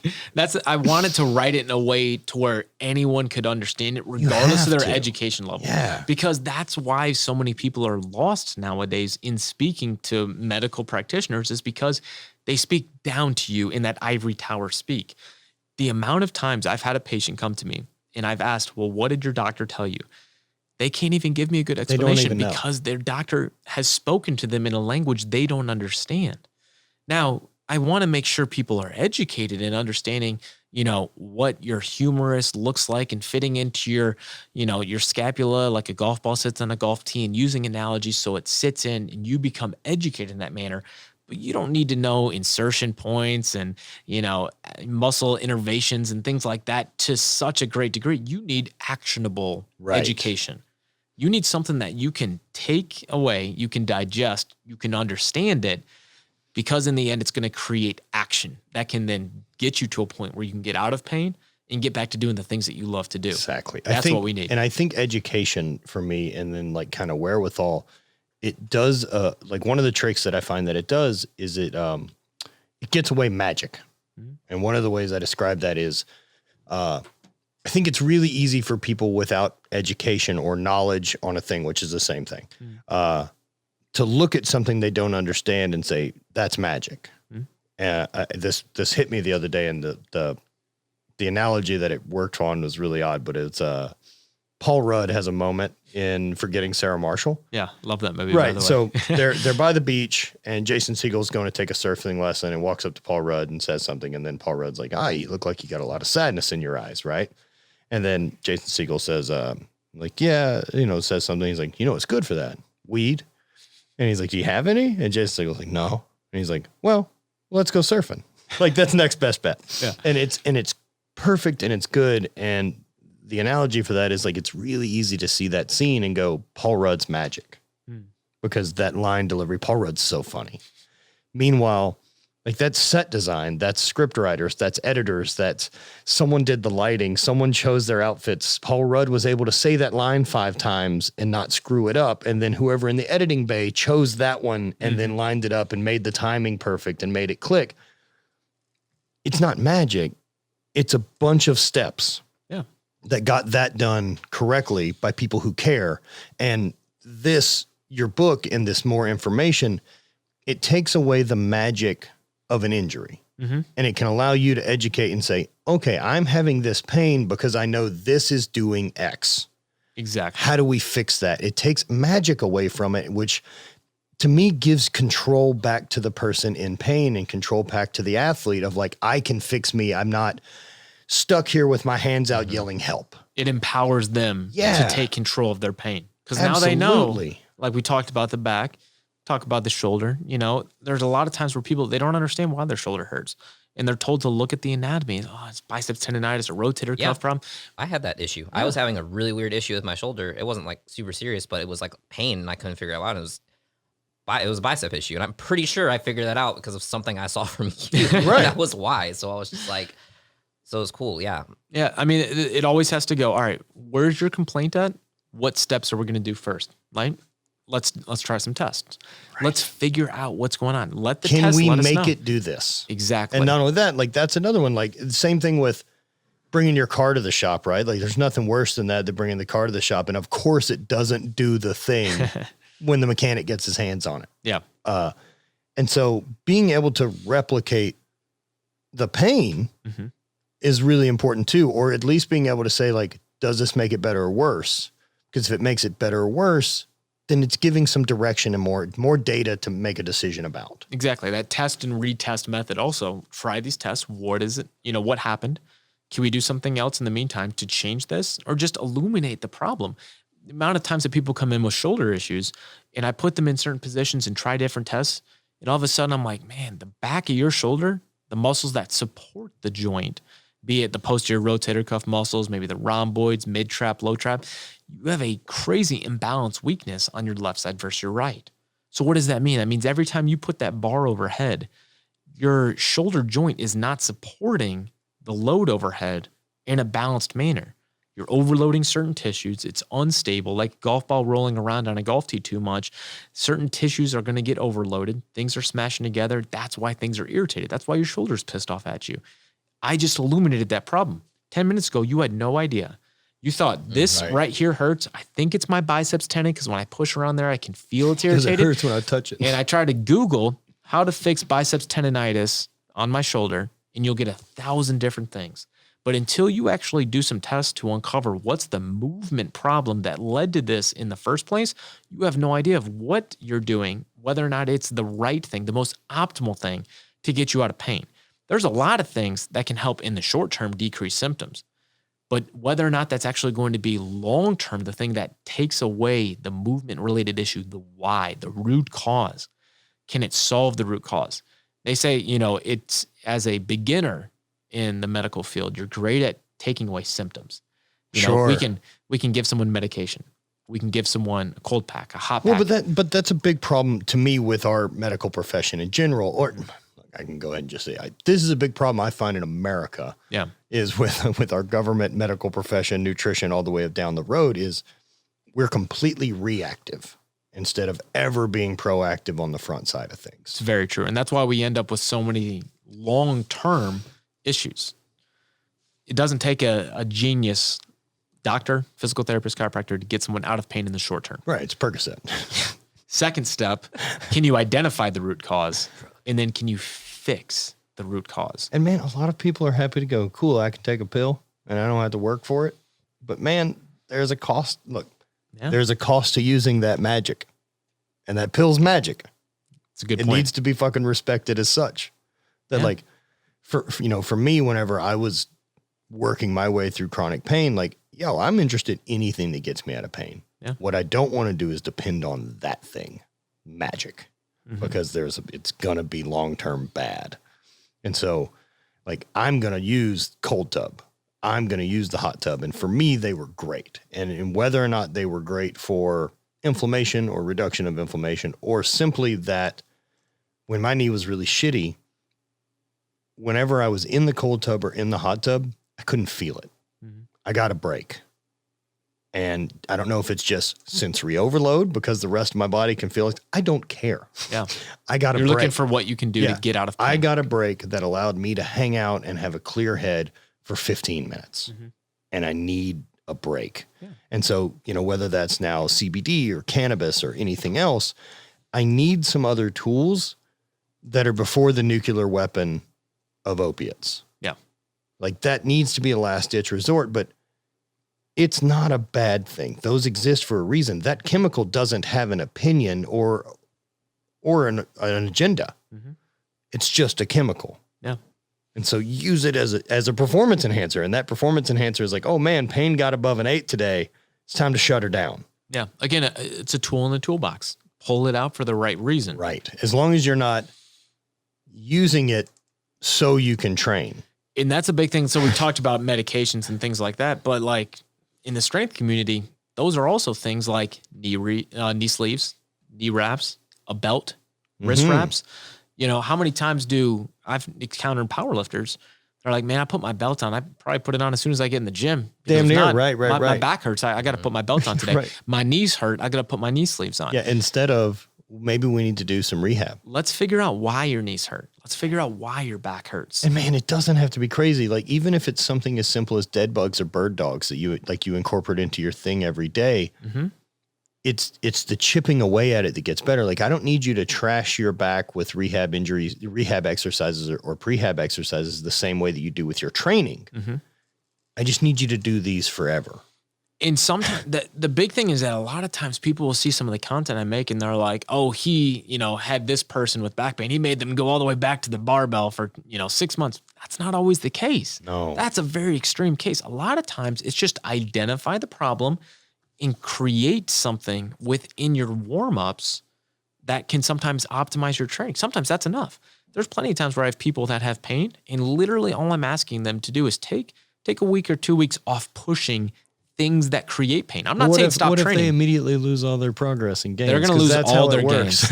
Works. And I understand, like, that's a real fear for a lot of people is and I've had it myself where something hurts and I'm like, man, I've got a competition in 8 weeks. If I take a week off now, I'm not going to be able to reach my goals. Well, I understand what's going on inside the mind of an athlete in that time. But a lot of times it's taking 1 week, 2 weeks back and think about it like this long-term and having this conversation. Think about the entire longevity for how long you're going to be training. Or hope to be. Or hope to train. Right. Taking 1 week, 2 weeks, that's nothing. That's a drop in the pan for the entire life of what is your training cycle. And not only that, like most of us real high competitors, or whether or not you're a high competitor because of a success level is irrelevant to me by your commitment. Yes. Because that part's relative. I've seen plenty of people who are completely committed to the game, yet they're not never going to be elite good level. at it. They're never going to. Now, I think it's important to kind of understand with that too, that like if that's the push, you got to own that there's a risk for this. Exactly. Right. And like and then also be doing all of it. Or let's be proactive. Right. That's the big thing. What are we doing to get 1% better? Day in and day out, I know you're pushing to get your performance goals down. Yeah. But what are you doing to maintain the body you have? Just like we talked about with the Formula One analogy, I know when you're on the racetrack, you're pedal to the metal. You're going as fast as you can. But what are we doing in the shop to make sure that when you're running pedal to the metal, the wheels are staying on? The engine's not going to explode. No, right.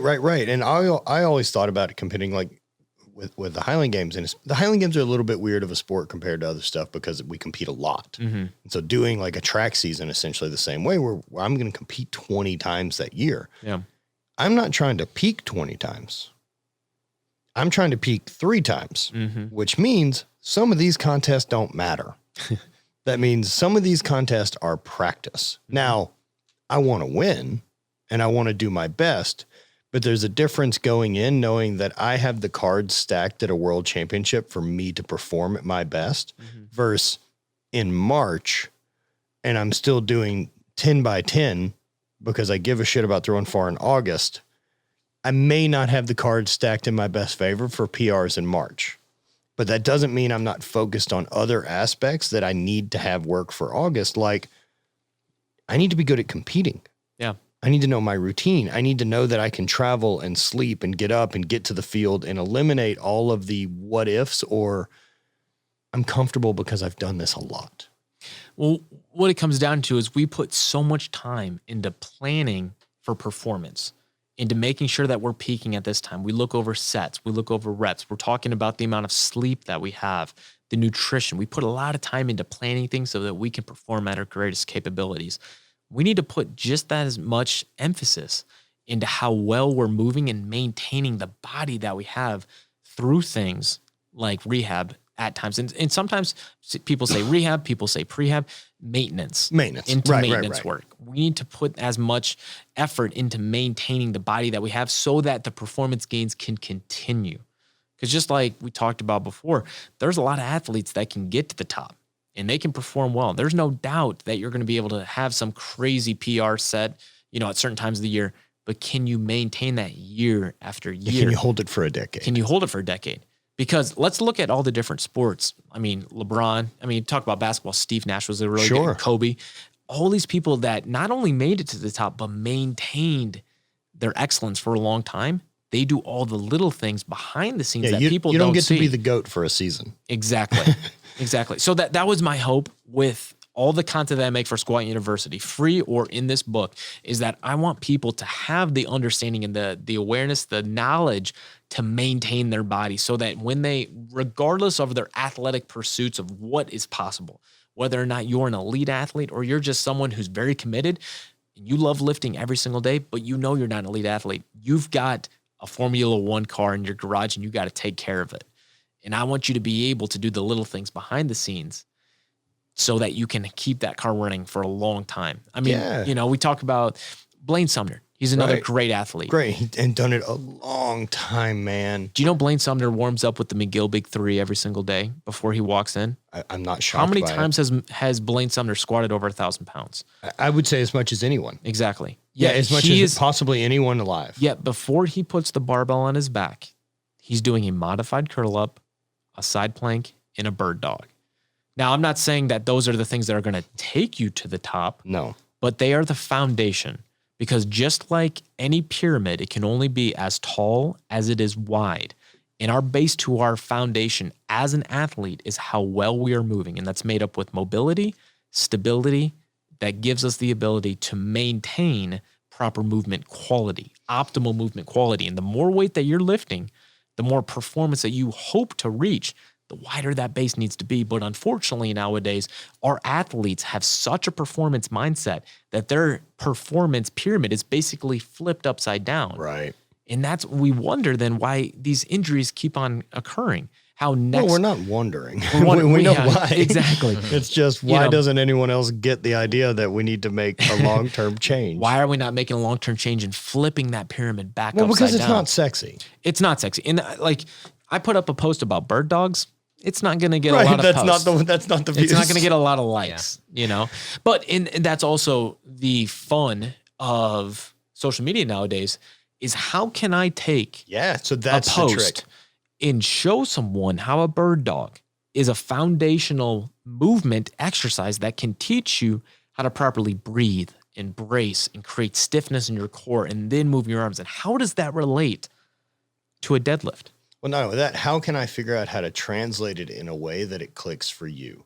And that's an important one as a coach that I've always thought is, I mean, sometimes you end up just saying the same thing 20 times, waiting to see the light bulb click in an athlete, and you go, okay, now I figured out how to get in. Mm-hmm. So now I need to rephrase things along those, whatever language it is that you speak. Mm-hmm. And yeah, I mean, it's so important to get those little things, those little details. And again, like, look, I'm not saying that I believe the big three that, Stu's movements that Blaine does, that's not going to make you 1,000-pound squatter. Not at all. But if you're interested in being 1,000-pound squatter, these are part of it. Exactly. And if you're not, it's going to be a rough go. Yeah. There's certain things that we cannot skip over in the fundamentals of learning proper breathing and proper bracing. And again, like core exercises, there's no one size fits all. That's why there's a big three. It's not the big one. Well, and then that's the other side of stuff too, that I think athletes really get weird on or get too dogmatic, and they want, well, what's the best warm up? Well, that doesn't exist. What's the best warm up for you? Where are your imbalances? And the process with training and accessories or any of that is you're supposed to push, determine weakness or determine where things failed, and then decide, how do I bulletproof that thing so it doesn't fail? And essentially the fuse moves to another thing. The way I like to think about a warm-up is if you were to go to a fancy restaurant, you get the menu. There's appetizers, entrees, and desserts. Now, I'm sure there's a couple strength athletes who may go, give me everything on the menu. I live with one. She would just order dessert immediately. I've seen how some strength athletes have to eat. But the idea is that you pick one from each based on what you want, what your needs are. Well, when it comes down to a warm-up, our goal is to pick a few different things from the warm-up menu that help optimize our training with the end idea that if I leave those out, my performance, my movement quality could suffer. Right. And they're specific to where are your imbalances and where are your weaknesses. And that's where the testing has to come in. I have to know that I have a right hip limited external rotation ability. Yep. And until I can test and understand that and expose the problem, I have no idea.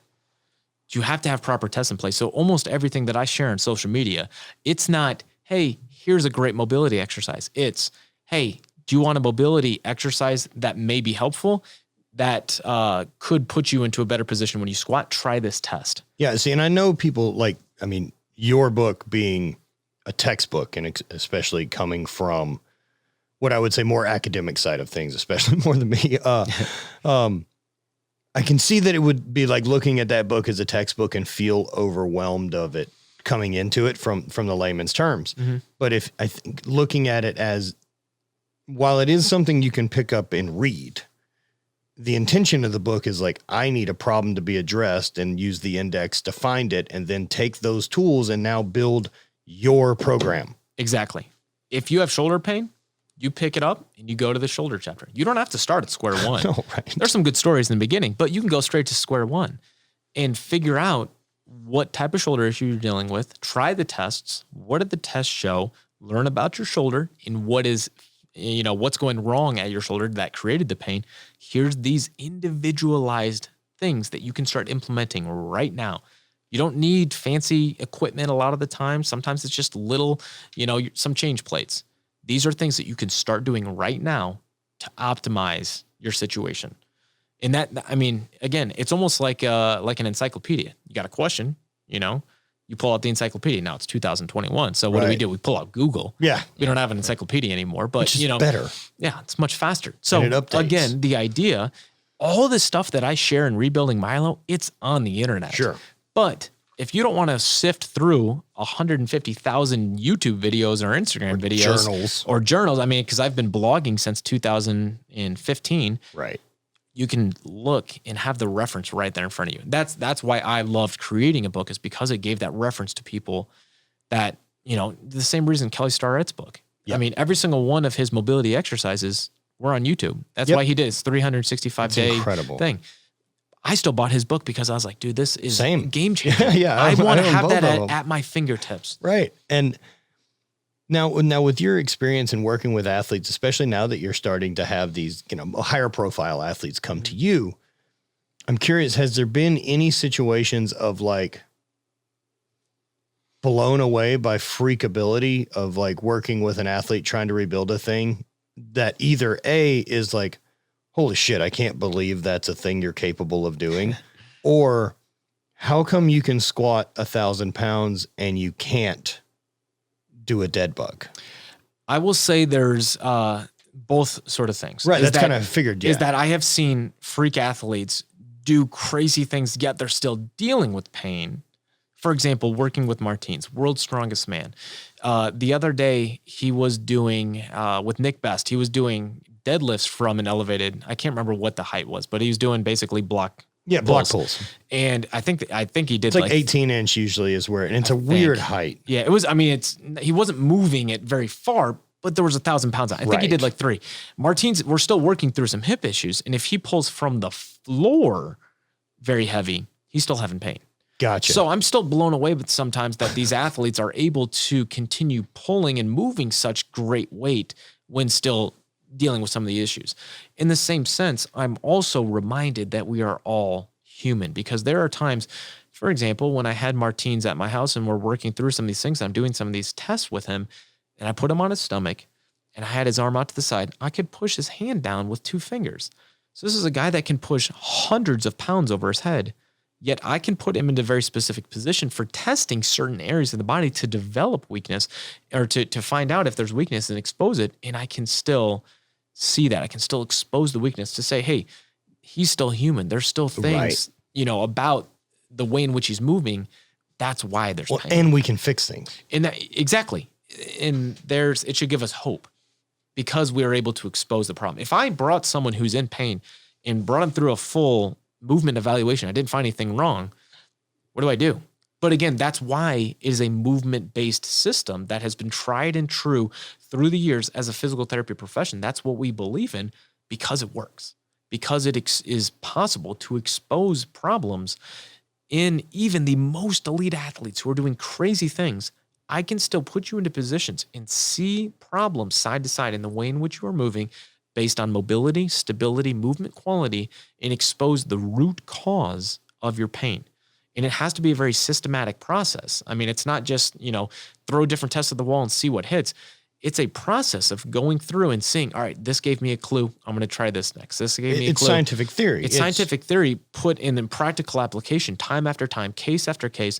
A reason why I still love being a physical therapist in the clinic and not just doing Squat U full time is because I have hours and hours and hours of testing and trial and error and figuring this stuff out on athletes who are at the high school, college, the world's strongest man. I just had 2 athletes that came over from India to come train with me for a couple months before the Indian or the Asian championships, which is coming up soon. What sport? Mirabai Chinu in weightlifting. She was the 2017 gold medalist in the world championships. Oh man, that's exciting, And huh? I mean, about this tall, super small, a beast. But how cool is it that like you get to be part of that person's journey, man? Truly honored to be able to say that I could play a part in helping this athlete remain at a very, very high level for a long time. And what I love is when you meet those athletes, and I see this more often than not, is I see big strength athletes, and probably more so, I think the strength community, because of the people that are in it, they're very humble.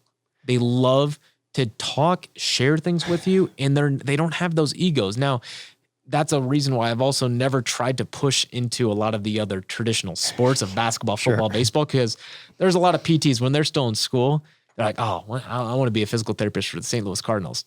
Have you been around professional athletes in those sports? Because there's a lot of ego sometimes. Well, I mean, look, was it like Eastbound and Down with Kenny Powers, like one of the things where he's talking, and I always remember this line. This will have to get a button for this one, Brant, but there's one of these lines where he's like, I remember one of the coaches wanted me to work out one time, and I said, I can throw a baseball 103 fucking miles an hour. What do I need to do exercises for? Like, and he says, technique is a crutch of the talentless. Like, that's awesome. It's such a good line. That was one of my favorite series back in the day. Yeah, it's that and no, I don't get it. I'm not trying to be the best at exercise, and I play real sports. And That's perfect. It's so funny. Yeah. But yeah, that mentality does exist. And so it's really hard. Like when I would look at, say, and I don't know anything about the person to know this, but making an assumption based on someone's just skill level, like Usain Bolt, someone who doesn't look like a 100 runner, yet is the best we've ever seen and is doing it in a way we don't coach it. Mm-hmm. He's not replicable. Yeah. He's a freak. And so I don't want Usain Bolt as my sprint coach because I just assume he's going to say, well, you take 10 less steps than everyone else and then run faster. Yeah, just run faster. And then you set world records. It's easy. And that's an interesting conversation because there's a lot of people that would love to have an elite athlete program for them. Mm-hmm. Yeah. But it's the understanding or the misunderstanding that just because someone is elite in their sport, automatically they're going to be a great coach. Really now there are exceptions to the rule because let me tell you, Martins Licis is an extremely smart person. Well, but for me, I look at, and because I'm close to those worlds. Yeah. For Martins to win World's Strongest Man, he has to be. For sure. He's undersized. Yes. He should not be winning on paper. Yeah. Right. Dude, Martins is competing against, with Brian and HVIII, and then now the other guys that have come in and become, top of the chain too. They don't make bigger humans than Brian and HVIII. Yeah. That's it. That's as big as people have ever been made. And we've met them now. So yeah, they're coming with a different skill set to the table. HVIII being 460 pounds at the Arnold provides, and having a skeleton that can hold 460 provides some options than being 6'2". Mm-hmm. Very true. You just can't. Yeah. And not only that, it's easier to pull 1,000 pounds if it's closer to double body weight. If you can be 500 pounds. That's very true. Right. Yeah. I thought about that. Whenever I was doing strongman at my very biggest, I'm 310. Mm-hmm. And so if I pull double body weight, I pull 620. If he pulls double body weight, it's just over 900. I lost by 300 pounds for the same coefficient. You know what's crazy about that is when you really think about the things that Chris Duffin has been able to do. Yeah. At his body weight. And also not like the rest of us. I mean, Chris is this fucking weirdo, special mutant as I've ever met. Like he's absolutely one of those high powered mutants that like was never meant to be for mass production of design of a person. It's like, oh man, prototype snuck out of the works. And like what we gave this one is a lot of strength, a weird brain, and not the ability to feel deep pain. Like sick. Let's see what happens. It was like, oh shit, it's turned out okay. Like, yeah, no, like people like that are crazy that like what he can push through. Mm-hmm. I mean, I think again, when we're talking about, peak performance, especially in the strength world, like that's not a healthy pursuit. No, nothing. Look, if you have interest to be the best in the world, much less the best of all time at anything, it's not healthy. If it's Rubik's Cube, it's not healthy anymore, and you'll probably end up with carpal tunnel. Like there is an overuse issue that comes with the amount of repetitions it takes to be great. Mm-hmm. Which is all those, more begs the reason for the need of a good pit crew. Right. Like me, like I know my imbalances, and I knew it whenever I was doing the sport that I turn one way forever in all my sports. There's some imbalances. I only turn and push with the right hand. Yeah, just go the other way. Nope. And like I remember training with someone who was pretty gifted. I think it was so one of the guys around Sorinex for years, this guy Jason Lawson, and Jason is a freak athlete. Yeah. And was a very good strong man, like amateur right at the pro level, and just in wildly great shape and strong. And so he'd come out to train Highland Games with me one time, and like we're throwing, and then he takes 2 throws, and then he takes 2 throws left-handed. And I was like, oh, why are you doing that? And he's like, oh, I don't like imbalances, blah, blah, blah. I'm like, oh, okay. I was like, well, you're never going to be good at this. And he's like, well, what do you mean? I was like, you don't have time. You don't have time to do all the repetitions on both sides. Yeah. I got good at it because I only have time to do the right side. I don't have another 50% to figure out how to do it the other way. And the interesting thing about that is because that brings into the conversation of whether or not asymmetries are normal. Right. And to a point, yes, especially in an asymmetrical sport, if you're doing any throwing, it's an asymmetrical sport. You only throw from one side most of the time. Right. And look at a baseball player.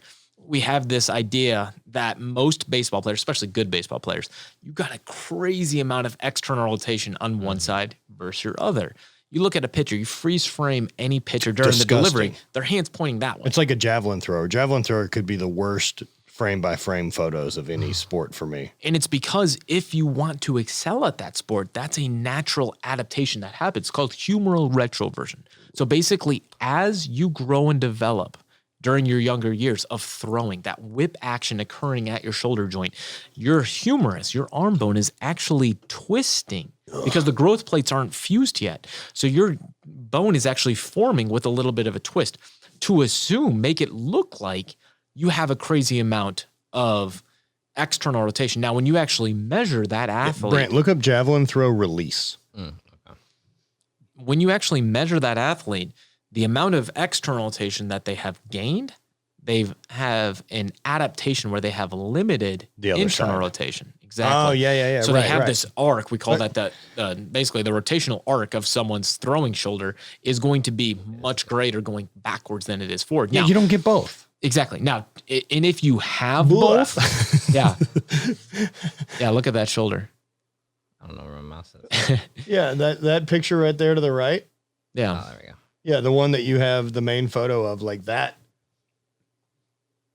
That's correct. Exactly. Right? Like exactly.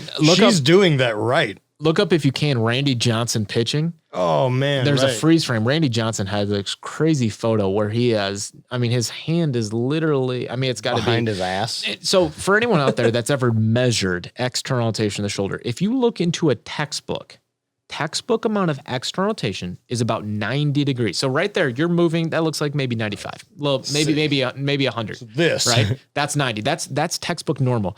Now, if you see, where's a good photo? Yeah, that's not a bad one right there. Yeah. So Randy Johnson arm. You can see where his arm is pointing right there. That is probably 170 degrees of external rotation because of the way in which his shoulder's moving. In the amount of athletes that I have measured, textbook normal is not normal because if you want to excel, try to throw a baseball if you have 90 degrees of external rotation, it's not going to go well. If you don't have there you go, that's a beautiful photo right there. Unless you have a lot of external rotation, you will not be able to throw a baseball well because you need that amount of mobility in order to create that actual snapping, like a whip being cracked. You need that motion. In the same way, you're not going to be a great Olympic weightlifter until you can set your butt on your heels in a deep squat. Because you can't power everything. No, you want to be because you optimal, have to be in position that the skeletal system does a bit of the work. Exactly. So you have to be able to a point, asymmetries are normal in certain sports. But what happens is that when we have strength athletes, and we're talking, when I say strength athlete, I'm specifically referring to weightlifting, powerlifting, CrossFit, for the purpose of strength competitions are often performed bilaterally. Mm-hmm. And unless we're talking, the exception is the Highland Games where there's throwing and stuff like that. Right. If you have a big asymmetry side to side in a squat, that's a hip shift. If you have a big shoulder asymmetry side to side, that's a cockeyed or twisted snatch. So what happens is that when you bring asymmetries into a bilateral sport, you run the risk of eventually having technique problems and setting yourself up for future injury. So the goal, therefore, is can I screen the body and uncover where these imbalances are, and what can I do to help limit the amount of asymmetry? Because to a point, we as humans are going to be asymmetrical, especially if we have done anything asymmetric throughout our life. I've been a baseball player. Repetitive. Exactly. I've been a baseball player my entire life until college. I played baseball, loved it all year round, as much as I could. Obviously, we're in St. Louis, can't play in the middle of the summer, wintertime. But when I started competing in Olympic weightlifting, now all of a sudden I've got a pretty big difference in mobility in my shoulder side to side. If I don't start working on my left side external rotation, try to work on my internal rotation of my right side to try to normalize just within a specific range to where I'm not on that end range, that fringe range, I'm going to set myself up for either technique faults and or potential injury. Now, would you, if you were just pursuing baseball, would you still be working on the internal? And if it falls within a very far range. And what I mean by that is, let's say I've got a crazy amount of external rotation on my right side, and I measure my left side's not that much. I don't want to be stretching my right side like crazy. And I also don't want to be stretching my right side into a lot of internal rotation. I want to look at total arc. Gotcha. Side to side, because what we find with research is that it's a significant difference in total arc range of motion that is significant of future risk of injury. So let's say someone has 120 degrees of external rotation and 80 degrees of internal rotation. So it's a 200 degree total arc. On their other side, their non-dominant side, they've got, let's just say for purpose of the discussion, 100 and 100. 100 external, 100 internal. It's a lot of internal. So we've got a difference side to side, 20 degrees going back on the right side more than the left. But together, 200 to 200, that's pretty similar. Very similar. Sure. Honestly. So as long as we're getting that total. If there was a difference in like 10 degrees difference, 220 on my right, 210 on my left, total arc. And that's within a normal range, usually within from research. But when it gets really far apart, now we have problems. Because maybe that right shoulder, I've got so much rotation that I've become hypermobile. And when you fall into that hypermobile category, now all of a sudden I've got so much motion I can't control it. Right. There's more motion than strength. You can't own any of those positions. It just bends. And that's when you have an increased risk for injury. So it's not that the motion itself is the problem, but it's the inability to control that motion that leads someone to potential risk of injury. And so from that point on, do you try, if someone is hypermobile, do you try to reduce range of motion in some ways by getting stronger? It's more so learning to control the motion they do have. So that's where the stability work comes in. So we're talking about the rotator cuff. A lot of people look up rotator cuff strengthening exercises. Sure, if a muscle itself has become injured, it will lose its strength. To a point, muscles need to be strong in order to stabilize, but strength and stability are two different things. Strength is only your ability to produce force. Stability is your ability to limit excessive or unwanted motion, to control what you want to control. So if I have my arms stretched out, right, that's the strength that allows me to lift a weight, right? Let's say you're holding a 10-pound weight out in front and I move it there. That's strength that allows me to lift that weight.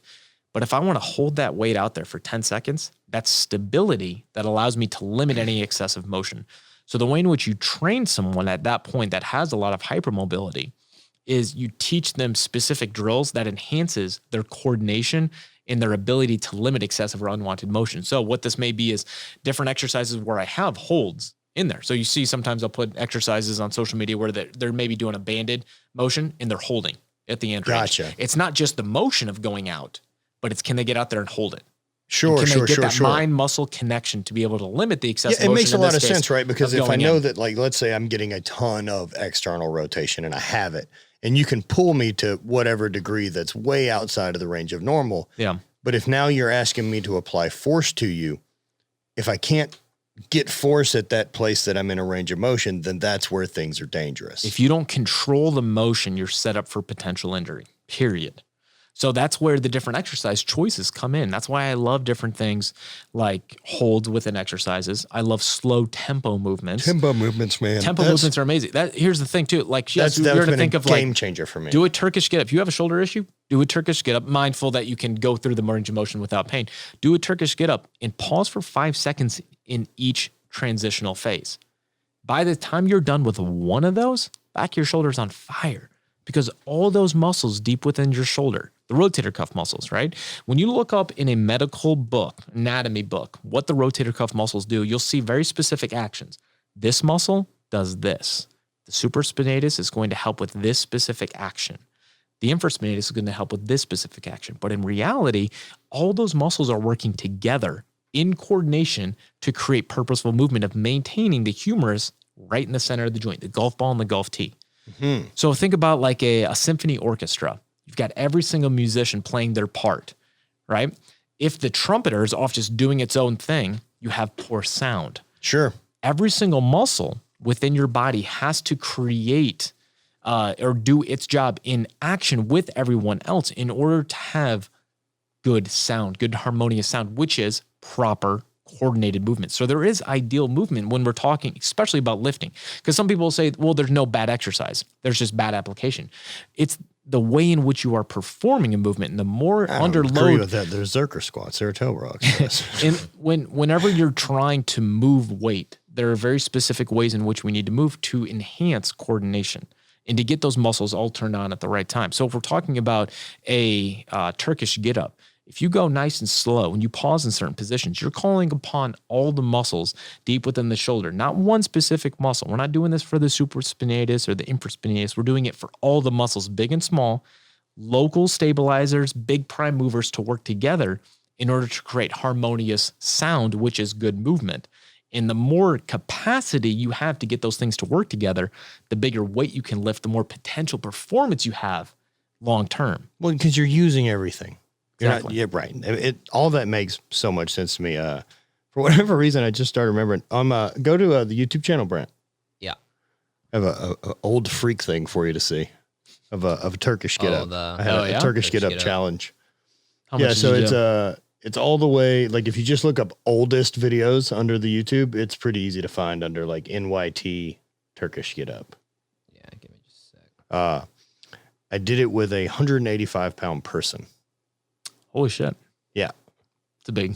Yeah, it was. Turkish get up. I'm pretty proud of that one. It's like, I've been on the YouTubes a long time doing dumb shit and having fun with friends. And like, this was at Sornex one year. We were over there, and one of their weightlifters, the guy Shane, is a 185. Mm. And so I was trying to figure out if I could do a Turkish get up with a Thomas inch dumbbell, and then did that. And then I was like, well, there's got to be something else. And Shane's next. That's awesome. So I was talking to Gray Cook a couple months ago, who's the founder of the FMS, Functional Movement Systems.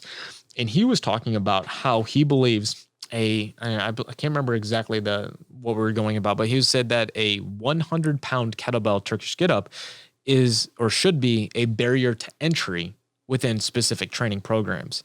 Because now I immediately get weird on that heavy. because a 100-pound kettlebell, the kettlebell's put in such a weird position, whereas like a 100-pound dumbbell doesn't do the wrist break and end up on the forearm. But I understand what he's trying to say. Exactly. Now, what we can go all day arguing whether or not 100 it's pounds. semantics. Exactly. There's a lot of people that sure. have never trained it. The better you get at blah, blah, blah. But the idea is that someone has capacity to be able to lift a weight through multiple planes of motion, which is the Turkish get up. And if you can do that, for sure you can push press weight with good technique because it shows you have the resiliency under load to control your body. Overhead strength is one I always was good there. Yeah. Yeah. There's other places I was weak and stuff, but overhead's best. The most I got up to on my right arm, I did a 97-pound Turkish get up. With a kettlebell? With a kettlebell. Yeah. Left the kettlebells side, are tricky. They are a little bit tricky. Left side, not as good. I think I got up to like 85 pounds on that. But again, there's a difference right versus left side. That's why I have left shoulder issues. So again, a lot of times the reason, that's a big reason too. But you said left shoulder issues. Do you have left shoulder issues due to a lack of mobility like your right has from all the years of baseball, having more external rotation? And then putting it under load with doing a lot of snatches and jerks. Makes sense. Exactly. So that's another reason why I love doing single arm and single leg work. As a strength athlete, if you're not doing single arm and single leg work during your training, you are vastly under rating what you can do long term because you're leaving these holes. Because the great thing about single leg and single arm work, like a single leg squat, and I'm not saying a pistol squat, but like a touchdown squat off, let's say you stand on a bench, do a single leg squat back up, right? Or a Turkish get up or single arm dumbbell press. What it does is it exposes side-to-side issues. Yes, it does. And if you can expose those side-to-side issues, now all of a sudden, hey, can there's address something. them. And I'm not even talking about injury right now. I'm talking about if you have a problem beforehand, being proactive. Let's clear those issues up ever before an injury starts. Or technique problems really become a big issue. So if you're doing a Turkish get-up and you notice that your right side is much stronger than your left, you got something to work on. Let's put that in. It's like using some of these exercises basically to be a witch doctor and expose the demons in that need to be exercised out. Exactly. We can go further if we get rid of this the demon that's in the way of your right knee. Well, the big thing is there's the magic. There's the magic. And a lot of times it's just very simple stuff. The things that I share in there and across social media, they're not just the most crazy brand new things that no one's ever seen. Nope. A lot of it's repetitive stuff that I have learned from people who have come before me. Which is always amazing to me. Like if someone sees something you put and then reads it and then comments and be like, I read this 5 years ago. Like no one said anyone invented it, man. I'm just sharing information. I didn't invent anything. All I did was I learned it from people. What did you name it? All right. So go to all videos. Yeah, I'm in. Right. Order those by oldest to newest. Yeah, that's what. It's in it. So if you pull that up, I can point you in the direction of which one it is. We're still mastering getting our setup. Videos. And then, is that going to give all of them? Or do your videos on the left over on the drop down menu, Brant. Yep. Up one more. Yep. Now we're cooking. So now if you filter that. Yeah, see, I've been doing that over here. Yeah, go make it as old as possible. Let's see the oldest videos. There we go. All right. Now work our way down from being an old guy. Wait, go up a little bit. There it is in the middle. NYT 1. Yeah, that one. Oh, okay. And we'll kind of move to the end of it. Over on the right, click on that video on your right side. And this is all using my old, I had a flip cam. Just all in one video camera. So make a way to the end of that video as I look like a thumb. I'm big and bald. You got to get a lift to even get that weight up. Yeah, I wasn't pressing it up one-handed. I'll take some help. Yeah. Yeah, there you go. This is one of the cooler dumb freak things I've ever got to do in my life. Well, man, dude, we're rolling right up into 2 hours, and dude, since you're in town, we'll do this. Dude, I would come down here whenever you want. It's super fun. This is awesome. Yeah, this will be super fun. I think at some point, I know Kelly's going to come out. And you know what? Here's with all the years that I've talked with Kelly, we've never met in person. Of course. I know that I'm the weirdo that knows everyone personally and everyone else gets along. Yeah. But so. Well, it's funny. I mean, that's social media nowadays is that I have the ability to talk with someone, share ideas, and he lives how many thousands of miles away? All the way in. So another thing too, Kelly wrote the forward for Rebuilding Milo, and it was a gift that he said yes. I mean, Kelly's, like I said, he's one of the giants who have come before us, and it's put so much into the world. Because what that nicely does is it eliminates dummies from being able to say, well, you just ripped off. Like, if I ripped him off, I didn't have him write the forward. If I ripped him off, he doesn't support it. Exactly. But because Kelly's also a smart dude who doesn't operate fully out of scarcity, wants more good information out there for athletes by smart people. And the thing too is I tried to cite as many sources with this. I mean, while this is written for the athlete and coach on that level, it's still based in science. And I think in the back chapter alone, there's over 130 references to scientific journal articles and different, texts that are already out there, just because if someone wants to go, hey, where did you get that from? Just because, again, I didn't come up with all this stuff. Right. I'm not a researcher. I'm just a clinician, that reads a crap ton of research, applies it to my patients, sees the changes that it can create.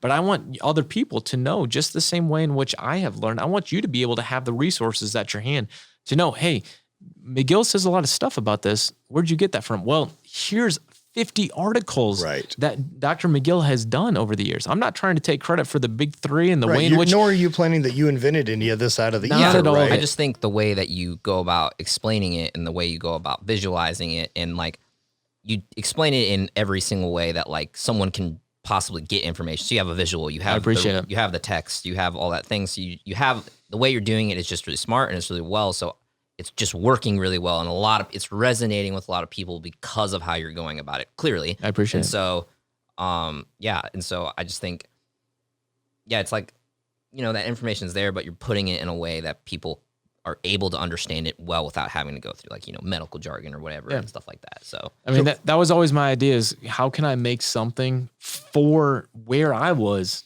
at 18. Yeah, I'm able to watch a video. I'm like, oh, I understand that. I can go work on that. Like, I don't like think about it. I'm like, oh, I didn't need to know what my kneecap patellum thing was or whatever. And I'm like, cool. And so we're good. And so yeah, and I think it's important too, like writing books like this for people, like figuring out the voice of it and realizing you're not writing this book to impress Stu and Kelly. They already get it. Yeah. They don't need to read your book. Meanwhile, they may, because they're both interested in learning as much as they can, and maybe someone else's different perspective opens a door. But you have to write stuff for the person that isn't a physical therapist. And I had people ask me, they're like, well, what do you think? Is this ever going to get picked up like in physical therapy school or in different colleges? And I was like, I mean, that'd be cool, but it'd be super cool. I didn't write it for that purpose, but if it does, that's awesome. I mean, I wanted to write it in a voice and where anyone could pick it up. I don't care if you're, someone who has a high school level graduate degree, of understanding, like you should be able to pick this up and be actionable with it, because that's the person I want to create change in. Yeah.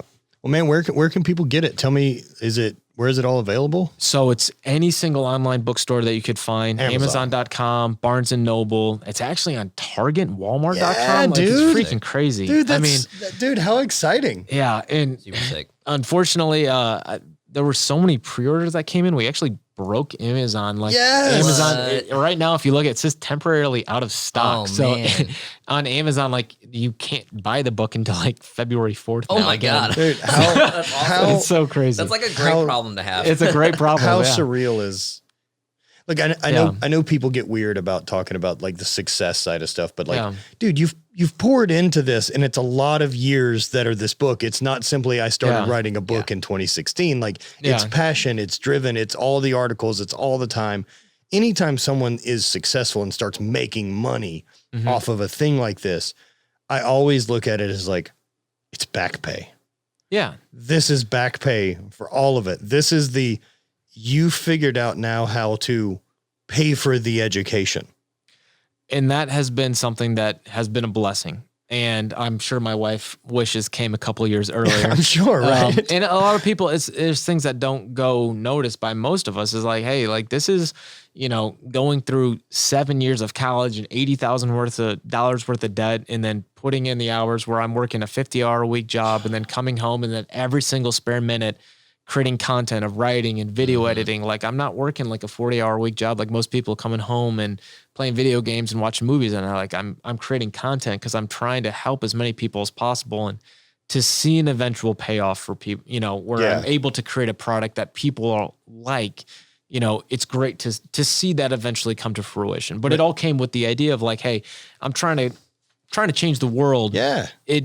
it's coming from that humble beginnings. It's nice to see that it's something that could also make sure that I'm not going into crazy in debt one day. Well, yeah, also, right. Like, I mean, again, the side effect is that it's good enough information. And then you did all of that social media work, and man, it is easy for people to look at that work and that grind of that monster that's never fully fed.